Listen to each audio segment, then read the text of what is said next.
as we start this. Oh, hold on. We're starting our first game on the stream. I gotta hear it. Ladies and gentlemen, are you ready for the first official streamed Artifact game? Let me hear it out there. Line, players, yes. We're beginning. Bruno? That's it. Let's talk about this bad boy. What do we got Okay, here? so actually we get to see all 4 colors in this first game. Our Artifact champion, Luminous, is gonna be playing a green-black deck.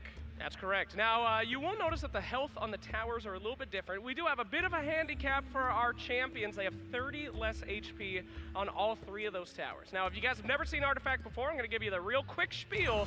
You kill the towers, and you expose the Ancient. If you can kill the Ancient, you win. Or you kill 2 towers, and you win. So, a little difficult for our champions there. Yep.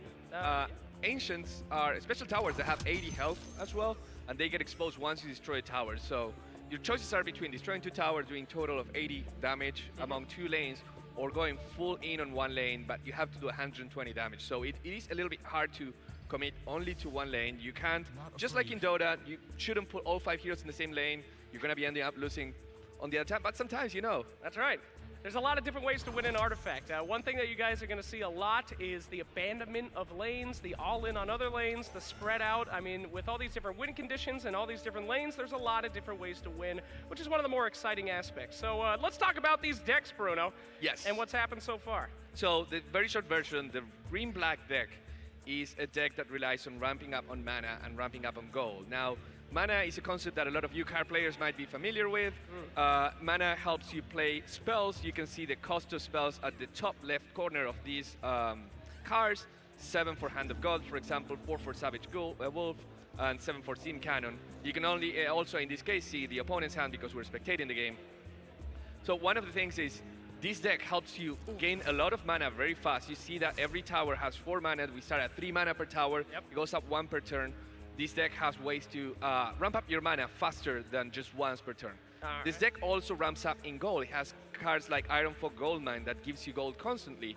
Also, you have cards like Payday, which we'll see later, probably that doubles the amount of gold that you have.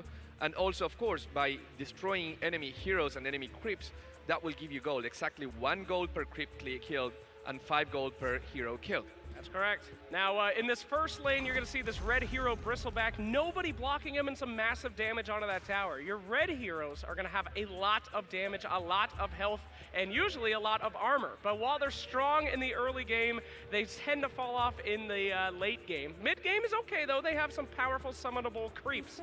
But as we saw right here in lane 1, a lot of damage for our competitor. And our champion, though, is dominating lane 2. 24 damage on that tower, summoning that little woofy lichen buddy. Yes, and we talked about how powerful in the early game the red color is, but then to offset that, blue is really strong in the late game, and we will see spells like Eclipse, which will be able to, if getting enough charges, which you acquire by having Luna survive in the lane, you will have a lot of power to clear those lanes later and open the tower to those beefy red heroes that have a lot of attack power. Yep. What we just saw there was a little passive from Zeus. Every card, hero card that comes in the game, typically has a passive and 3 specific cards that they come with, along with their own stats. Zeus' passive, every time that he plays, a blue card is played in his lane, he'll do a little static shock, just like in Dota, a little static field, and he'll do 1 piercing damage. So we just saw our Artifact Challenger kind of clear his board on lane 3 by spamming those very low-cost early blue spells. Yeah, and let's talk a little bit about the flow of the game. Sure. So the game starts in lane 1, the lane to the left, and then you go there, you play your spells, your opponent plays spells, you get to do 1 action each time, so you do something, they do something, you do something. At any point you can choose to pass, or your opponent can choose to pass. However, passing does not mean completely forfeiting the lane, it just means I'm going to wait to see if the opponent does something, and if they do something, you can still react to it by doing something else. Now, if both players pass in a row, then the lane is considered over at that point and combat happens. And combat is everyone attacking their attack target. And you can see these little arrows, which most of the time will be facing the person in front of them.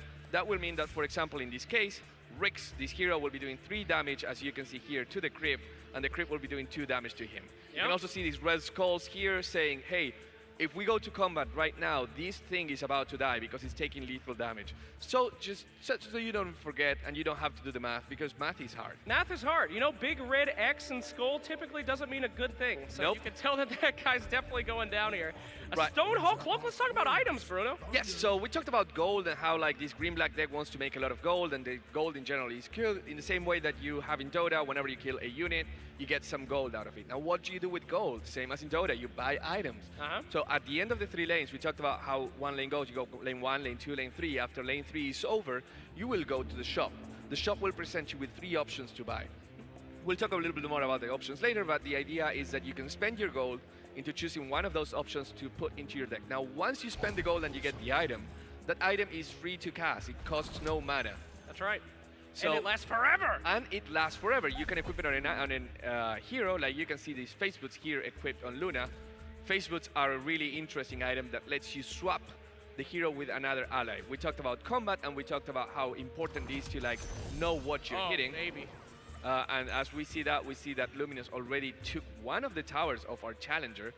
Yeah, Facebook will allow you to swap. You have 3 slots for each hero, and a weapon slot, an armor slot, and an accessory slot. Weapons generally increase your attack, accessories increase your health, and armor increases your armor. Now, what is this number in the middle that some people might not be familiar with? Ah, my friend, that is armor. Armor is essential in decks like red decks, but pretty good for everybody. Basically, it negates damage that's coming in. Let's say that a creep hits my boy Keith the Bold here, the ogre champion himself. Their creeps are doing about 2 damage, but he has 1 armor, so they'll only do 1 damage. It blocks that damage completely. There are mechanics in the game called piercing that will go through armor, but we won't be seeing any of that yet today. Let's go ahead and check out, well, let's talk a little bit about what happened in that middle lane. We saw the Ancient get exposed, Bruno. That's a big deal. Yes, when you destroy a tower, you expose the Ancient. The Ancient is invulnerable for that turn, so you can't destroy the tower and the Ancient in the same turn. You have to wait until the next one. So no one-turn kill shenanigans here. And then after you get that, then, well, if you take the 80 health from the Ancient, as we said before, then you can win the game. Certain strategies rely on going hard for the Ancient, but also those strategies have a weakness. Ooh, and we saw a coup de grace there, completely destroyed. No matter how strong you are, even if you have 200 health, that coup de grace will take you. But you know what? Coup de grace as a fantastic card. It has a drawback. You have to discard a random card from your hand. Yep, sometimes it could be okay, sometimes it can't be, but this kind of displays the different ways that you can win an artifact. So our champion here, Luminous, he's already taken this Ancient. He can decide to go all in on this Ancient, knock it down from 80 HP, and it looks like he's going to want to do that. Oh, that's Desperation Eclipse. Hello. Not really accomplishing much. If you have enough charges in Eclipse, you can actually clear a lane, and you get 1 charge for every turn that Luna survives. However, with 5 charges of 3 damage with these many enemies, you're really hoping for something, and probably not the best use. Whoa, come on, Bruno. He knocked out our little kobold over there and got her low enough so that he can cleave her to death. That wasn't the worst move in the world. He cleaned it out. Well, here's the thing. They took that tower already, and Luminous might be thinking, you know what? I don't want my heroes in that lane anymore. And this is one interesting and very anti-intuitive thing at the beginning. Sometimes you want your heroes to die, and I think Lumi was completely happy with letting his heroes die, so he can actually relocate them in some other lane. He will have Ricks in the fountain ready, and we'll talk about the scoreboard a little bit here. You can see in the top left corner not only which heroes are in which lane, how much health each tower has. This yellow one here is the Ancient that is exposed and glowing, and also which of your heroes are in the fountain and which of them are coming back next turn, marked with a check mark, and which ones are 1 turn away. Oh, a second Eclipse. Now this, that was a very risky move, but he needed to get that extra damage on there so he could get lethal on this tower. So yes, he's dedicating an Eclipse, but he does take his Ancient. Now we're tied up, kinda. 2 Ancients are exposed, but things are looking pretty good for our Artifact champion. Absolutely, and one card that I see the Artifact Challenger play is Red Mist Pillager. It's like, I think, one of your favorite cards. Oh, that's my boy right there, my friend. Red Mist Pillager. Yeah, go ahead. Tell us what he does. Okay. So every time Red Mist Pillager hits the exposed tower or Ancient, if he does any damage, he will spawn another one. And if those 2 hit him on the next round, they will both spawn another one and another one. Those boys get out of your hand pretty quick. If you just leave them alone to an exposed Ancient, they can quickly take that 80 HP down. Uh-oh, Bruno! Oh! That's an improvement, baby! Okay, so we've seen these little circles. Some have spikes, some have glows. these little circles are improvement. Now, improvements are cards that you play on a lane, and they modify that lane forever. They stay there, and they have either sometimes a continuous effect, like giving your tower +2 mana, we talked about Ram before, or sometimes they have active effects, like Steam Cannon, which every turn allows you to deal 4 piercing damage to a unit in any lane.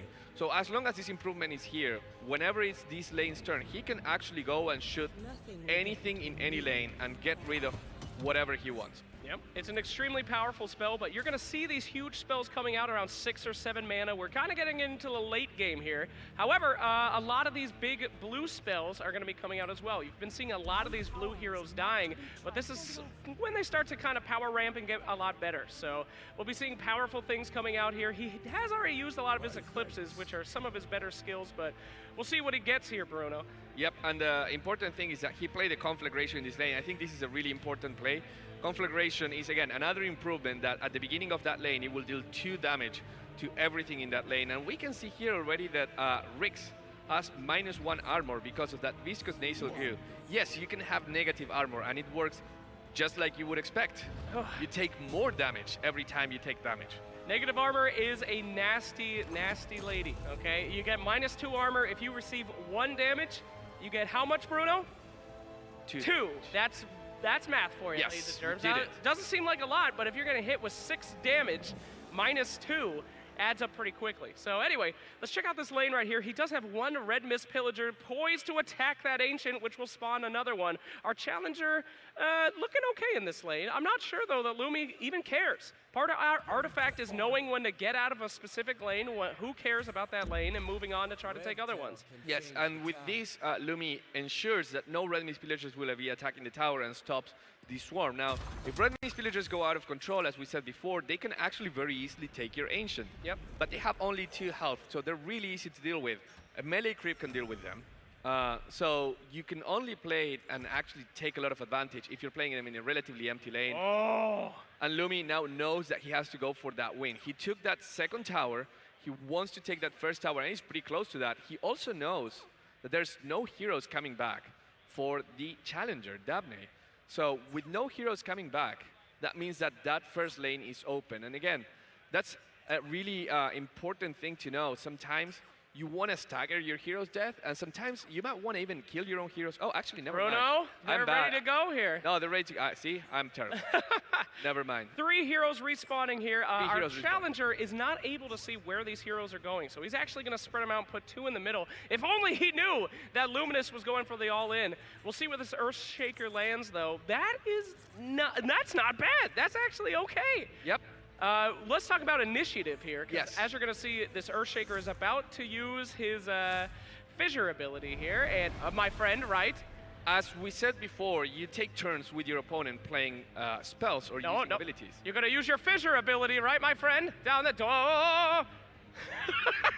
Yeah, he's smart. He's a smart boy. He will use his fissure ability. He's definitely going to use fissure right here to save his lane, or he's in some serious trouble, Bruno. Anyway, continue about initiative. Yes. So you take turns with your opponent playing, you play a spell or use an ability, they play a spell or use an ability.